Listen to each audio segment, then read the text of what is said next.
Somalia के समुद्री डाकुओं पर भारतीय नौसेना का बड़ा एक्शन।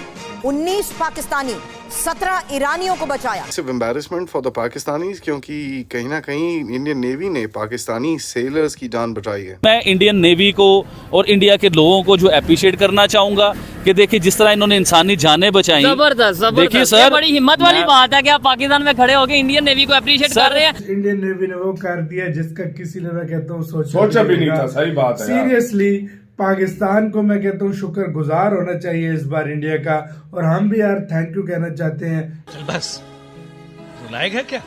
को लगता है कि हमें इंडिया की तरफ हाथ बढ़ाना चाहिए, उसे दोस्ती करनी चाहिए। अगर हम इंडिया से दोस्ती करेंगे, एक तो हमारी इकोनॉमी में भी फायदा आएगा, दूसरा हमारे जो पड़ोसी मुल्क है जिनसे आज हमारी नहीं बन रही, उनके साथ भी हमारा अच्छे ताल्लुकात मतलब मंजरे आम पे आ सकते हैं। इसी में फ़ायदा है, उनसे हम अगर दोस्ती का हाथ बढ़ा लें, बल्कि हाथ क्या उनसे पनाह मांग लें, शायद कि वो कोई रहम रिहाई कर दें। ये क्या हो गया? ये क्या सुन रहा हूँ मैं? अल नईमी जहाज पर सवार थे 19 पाकिस्तानी। सोमालिया के पूर्वी तट पर नौसेना ने ये बड़ी कार्रवाई की है। इंडियन नेवी की शिप ने पिछले 2 दिन के अंदर 2 पायरेसी अटैक्स को थ्वार्ट करा है, और सबसे इम्पोर्टेंट चीज है कि दोनों अटैक्स में पायरेट्स ने सरेंडर कराए हमारे ऑपरेशंस की वजह से। ये क्योंकि तीसरा वाकया है इस महीने, और इस वाकये के बाद इंडिया जो है वो आपको पता है हेल्प कर रहा है इसकी।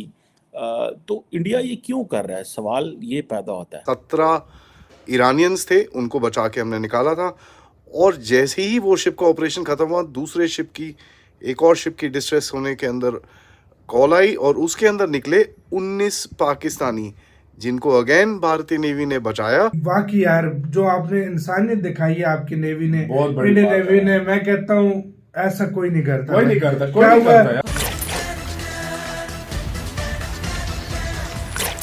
नमस्कार, जय हिंद दोस्तों। जैसे कि आपने वीडियो में देखा, एक बार फिर से भारतीय नौसेना का डंका दुनिया भर में बज रहा है। अरब सागर में भारतीय नौसेना का पराक्रम एक बार फिर से देखने को मिला। इंडियन नेवी ने पिछले 24 घंटे में अरब सागर में 2 जहाजों को लुटेरों से बचा लिया। इतना ही नहीं, नौसेना ने एक जहाज से 19 पाकिस्तानी और दूसरे ईरानी जहाज से 17 क्रू मेंबर को रेस्क्यू किया है। भारतीय नौसेना ने एक बार फिर से कमाल कर दिखाया। नौसेना ने 19 पाकिस्तानी नागरिकों सहित पूरे जहाज को समुद्री लुटेरों के चंगुल से सुरक्षित निकाल लिया। सोमालिया के पूर्वी तटीय क्षेत्र में तैनात भारतीय नौसैनिक युद्धपोत INS सुमित्रा ने एक ही दिन में दूसरी बार यह कारनामा किया है। अधिकारियों ने यह जानकारी दी। उन्होंने कहा कि सोमालिया के पूर्वी तटीय क्षेत्र में तैनात एक भारतीय नौसैनिक युद्धपोत ने ईरान के झंडे वाले एक जहाज और उसके चालक दल के सदस्यों को सुरक्षित रिहा कराया, जिसका कुछ समुद्री लुटेरों ने अपहरण कर लिया था। तो दोस्तों, भारतीय नौसेना की बहादुरी को आज पाकिस्तानी भी सलाम कर रहे हैं। तो आइए इसी पर पाकिस्तानी मीडिया का रिएक्शन देखते हैं। ईरान की एक शिप को जो है वो सोमालिया के समुद्री डाकुओं ने हाईजैक किया। इंडियन नेवी ने जिस तरीके से बहादुरी से 17 के करीब जो उनसे ईरान के क्रू मेंबर हैं उन्हें बचाई। सल्यूट है यार, सबसे पहले यार थैंक यू सो मच यार। वाकई में एक इंसानियत के नाते इंडिया ने, देखो वरना ये पाकिस्तानियों को क्या होता है, या मर जाते या पता नहीं क्या, कुछ पैसे मांगते हैं, कुछ भी करते हैं, पैसे भी नहीं, काम पे लगा देते, सारा कुछ कर देते। लोग थे, मछली वगैरह पकड़ते, वाकई मछली वगैरह समंदर में जाती मछली के लिए सारे, बिल्कुल। तो उनका कुछ ऊपर नहीं था। ज्यादा से ज्यादा हमारी भी, हमें पता भी ना लगता कि भाई कोई इस तरह हुआ। पता भी लगता तो बहुत टाइम गुजर जाता, लेकिन उससे पहले ही भारतीय मतलब नेवी ने देख लिया और फौरन मौके पर पहुंचकर रेस्क्यू। यार क्या बात है, सच में कहा जाए एक इस टाइम ये कंसेप्ट नहीं है किसकी आर्मी बहादुर है या किसकी आर्मी मजबूत है। कंसेप्ट में हमारा रीजन या बात करने का मकसद ये है कि 2 कंट्रीज, नेबर कंट्रीज हैं, आपस में लड़ते नजर आ रहे हैं। ऊपर से मुस्लिम कंट्री है, और तीसरा कंट्री जो कि पूरी दुनिया के साथ अपने रिलेशन बेहतर कर रहा है, ईरान के साथ। बड़ी प्यारी बात ज़हन से मैं बात काट दूं। देखें, ये मुस्लिम वाला कॉन्सेप्ट ना सबसे पहले शुएब भाई अपने ज़हन से निकालिए। ये मुस्लिम वाला कोई चक्कर नहीं होता, ये हम लोगों ने बनाया हुआ है, ये हमारे मीडिया ने बनाया हुआ है, ये हमारे मस्जिद के मुल्लाओं ने जुम्मे वाले दिन बनाया हुआ है जो किताब देते हैं। देखिए, मुस्लिम उम्मा वाला कोई चक्कर नहीं है, ये सब झूठ है। आप सऊदी अरेबिया को ले लीजिए, ठीक है, आप ईरान को ले लीजिए, आप UAE को ले लीजिए, अभी अफगानिस्तान बांग्लादेश को ले लीजिए, अफगानिस्तान बांग्लादेश को भी ले लीजिए। अब ये सब मुस्लिम उम्मा है ना, हम इनके बीच में है, ये हमारे साथ साथ ही हैं सभी। अब मुझे बताएं कि कितने मुल्कों के मैंने नाम लिए, हमारे पाकिस्तान के इन मुल्कों में किस किस मुसलमान के साथ रिलेशन बेहतर है? कौन से मुल्क के साथ बेहतर है? मैं- एक सेकंड सर, एक सेकंड। ठीक है। थोड़ी सी बात शुएब भाई कंप्लीट होने दें, उसके बाद आप बोलिए। जरूर। देखिए अफगानिस्तान के साथ हमारा पंगा, बांग्लादेश के, ओए होए बांग्लादेश का नाम जेहन में आ गया। अभी बांग्लादेश के लिए 5 मिनट आप मुझे दीजिएगा, मैंने बांग्लादेश के ऊपर ठीक- बातें करनी ठीक है। है। बांग्लादेश के साथ हमारा पंगा है, उसके बाद ईरान के साथ हमारा पंगा हो गया। मतलब ये है कि अभी सऊदी अरेबिया में देखें कि मक्का में, मदीना में सॉरी, इंडिया की एक खतून जो वजीर थी जी। वो मदीना शरीफ गई। ठीक है। तो मकसद ये है कि सऊदी अरेबिया और ये जो सारे मुल्क है ना, इन्हें अब समझ आने लगी हुई है कि दुनिया है, दुनिया इस्लाम के साथ पूरी दुनिया है, उसे भी लेके चलना है हम लोगों ने। ये क्योंकि तीसरा वाकया है इस महीने, और इस वाकये के बाद इंडिया जो है वो आपको पता है हेल्प कर रहा है इसकी। तो इंडिया ये क्यों कर रहा है, सवाल ये पैदा होता है।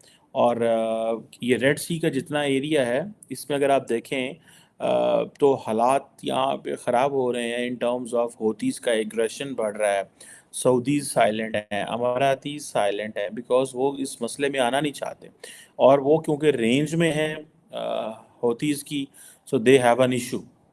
और अब क्या इंडिया जो है वो अपनी किस हद तक आगे जाना चाहता है?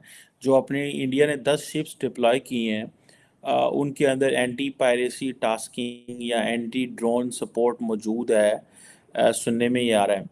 क्या इंडिया जो है वो, लास्ट टाइम भी हमने इस पे बात की थी कि क्या इंडिया नेट सिक्योरिटी प्रोवाइडर बनना चाहता है या बन रहा है? ये एक सवाल है कि क्या इंडिया नेट सिक्योरिटी प्रोवाइडर बनना चाहता है, ये बनना चाह रहा है या है?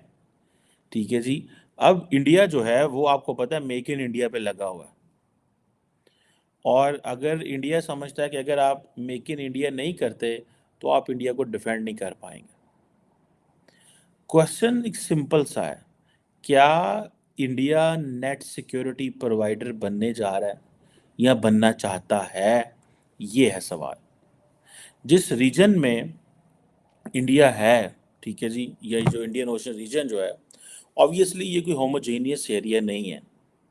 यहाँ पे डिफरेंट हिस्ट्रीज हैं, यहाँ की अपनी, या डिफरेंट हिस्टोरिकल सिविलाइजेशनल लिंकेजेस हैं, डिफरेंट माशरे हैं, मज़ाहब अलहदा हैं, कल्चर अलहदा है, एथनिसिटीज़ अलहदा हैं, और एक खिता नहीं है। आप देखें मिडल ईस्ट है, साउथ एशिया है, साउथ ईस्ट एशिया है, फिर इंग्लिश एंटिटीज़ हैं, अफ्रीकन एंटिटीज़ हैं, ये बहुत बड़ा एरिया है। आप इसमें कैसे नेट सिक्योरिटी प्रोवाइडर बनना चाहता है इंडिया, ये क्वेश्चन है। ठीक है जी।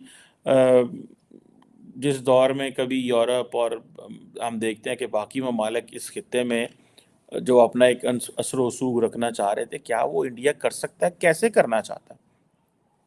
कोई मर्चेंट वेसल कॉल करती है, they call it a distress call, तकलीफ में है, help help help, Indian navy जाती है भाग के, ठीक है, और उसकी मदद करती है। वाई?